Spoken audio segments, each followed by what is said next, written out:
बादशाह के दरबार च खड़े हो गए, वो कैसा मंजर होएगा, कितना बड़ा जलसा होएगा जिथे बादशाह तख्त पे बैठा। गम दिलगीरियां आजद कीता ओ मस्कीन नगीना।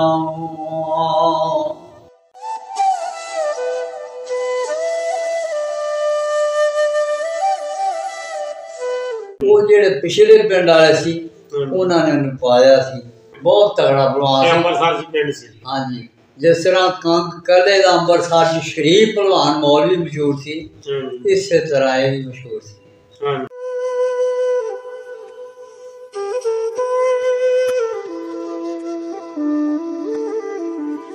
बड़ा तगड़ा बहादुर सी। किहदे कोलों? चरण सिंह। चरण सिंह को बड़ा तगड़ा बदमाश है। अच्छा अच्छा, बहादुर बड़ा। हाँ जी। अच्छा जी, माला इत्थे आया बाद च गया वो। अच्छा अच्छा, इत्थे आया तो बाद गया। हाँ जी, वो बड़ा डरदा सी गए। अच्छा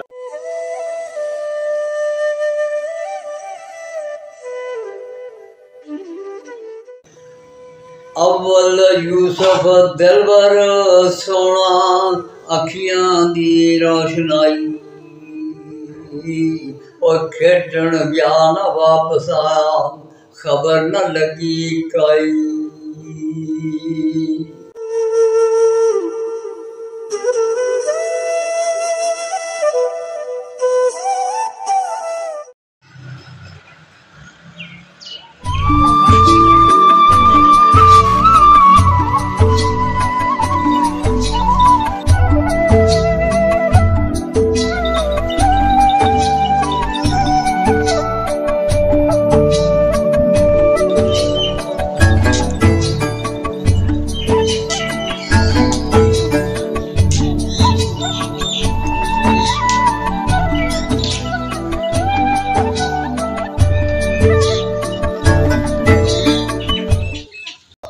साधु भलवान जी किहड़े सरदारा कोल सी? ये बूटा सिंह।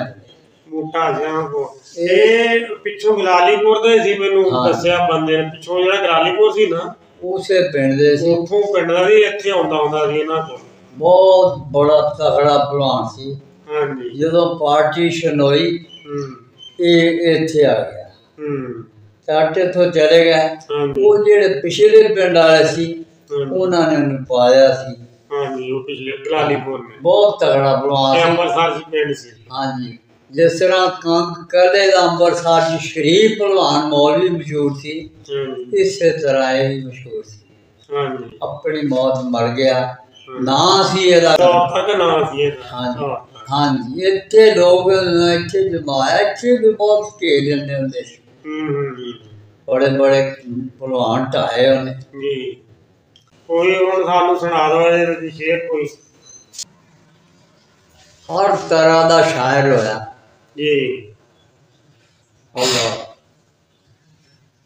बड़ा लम्मा वाकया, बेटे बाप नाल चक्कर करके उन्होंने लै गया भी प्यार करांगे, इत्थे बैठा रहिंदा खेदेगा। बाप ने कहा बघियाड़ खा जाणगे, उस इलाके च बघियाड़ बड़े हुंदे। उन्हें कहा साढ़े आंदा बघियाड़ खा जा। अब्बा जी अज मारिए मुक्का, जानवर का कीमा कर दिए, दरख्त न जलाइए, जड़ा तो पट रही। तेरे शाहदुर बेटियां दे होंदे कम हो जाए, असी जिम्मेवार बेटियां दे सपोर्ट करते।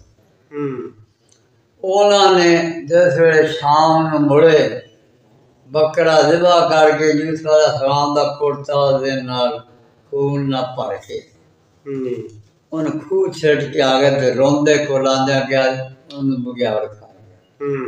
लम्मा वाकया। हज़रत याकूब अलैहिस्सलाम ने एक बंदा सद्या, उहदे कोल एक चिट्ठी लिखाई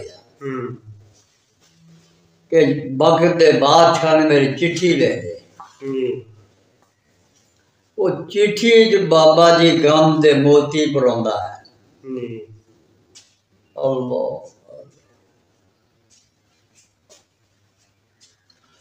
कहते ने मैं फरजंद साक नबी दा, वो जसदी शान हो तेरी,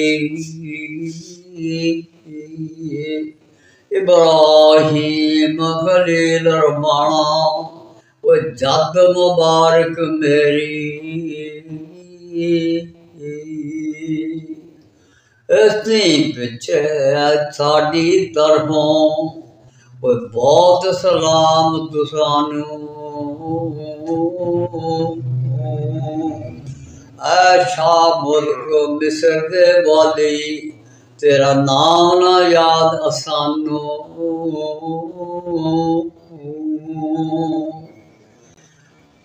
अव्वल यूसुफ दिलबर सोना अखियां दी रोशनाई और खेडन गया न वापस आया खबर न लगी कई जंगल विच बग्याड़ा खादा यूसुफ दिलबर जानी ओ कुर्ता उसदा लहू भरिया साडे पास शानी जो कुछ उसदी बोरी विचों निकले माल साडा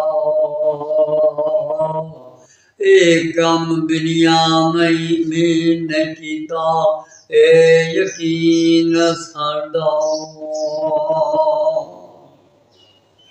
अगे गम यूसुफ दे मैनू अजलों पार लगा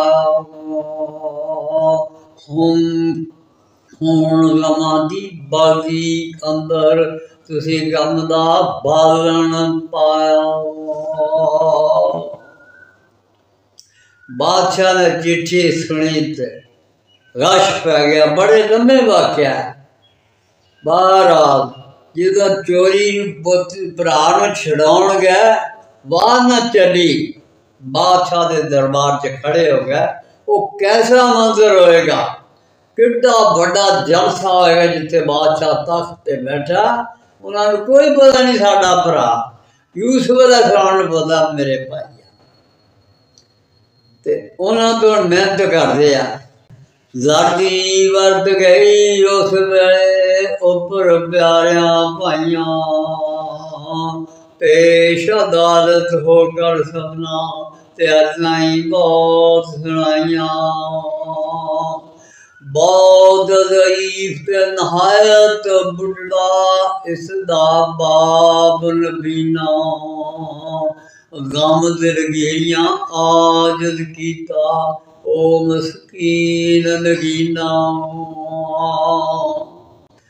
जे तुसां कैद रखाया इसनू ते सुनकर इतना हाला खत्म हयाती होती उसदी इसी अजल प्याला इसदे बारों होर भी मरसन ते सबना अर्ज सुनाई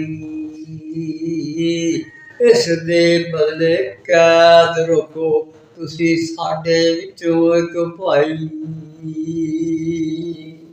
माला जी चंद्र सिंह पता नहीं केड़ा दस्या मैनू चरण सिंह डाकू अच्छा जी आखिर ते बदमाश बड़ा हाँ हाँ बड़ा नाम होया ओदा हाँ जी नाम होया निकल गया सी 273 माला गोंदियां हाँ जी बड़ा तगड़ा बहादुर सी किहदे कोलों चरण सिंह को बड़ा तगड़ा बदमाश कर अच्छा अच्छा बहादुर बड़ा हाँ अच्छा जी माला इत्थे आया बाद च गया वो अच्छा अच्छा इत्थे आया तो बाद गया वो डरदा सी के अच्छा अच्छा वो बाद च गया हाँ जी चरण सिंह बड़ा नाम सुनिया ओदा सी हाँ जी बहुत वक्त अपना कट के तुर गया अल्लाह ताला सारियां ने सेहत देवे जिन्ने साडी गल सुनदे आ हाँ जी अल्लाह भलाई करन दी सारियां नूं तौफीक बख्शे हाँ जी मर जाना और ऐसी जिंदगी बसे करिए कि मरण तो बाद अल्लाह के बेनती कर याद लैन बाप कर दी चंगा बंदा हाँ जी अल्लाह अल्लाह अच्छा जी और फिर बात करिए हाँ जी अल्लाह ताला थानू खैरियत रखे जिथे तक साडी आवाज अल्लाह जावे अल्लाह सारे खैरियत ਹਾਂਜੀ ਹਾਂਜੀ तंदुरुस्ती बख्शे। ਹਾਂਜੀ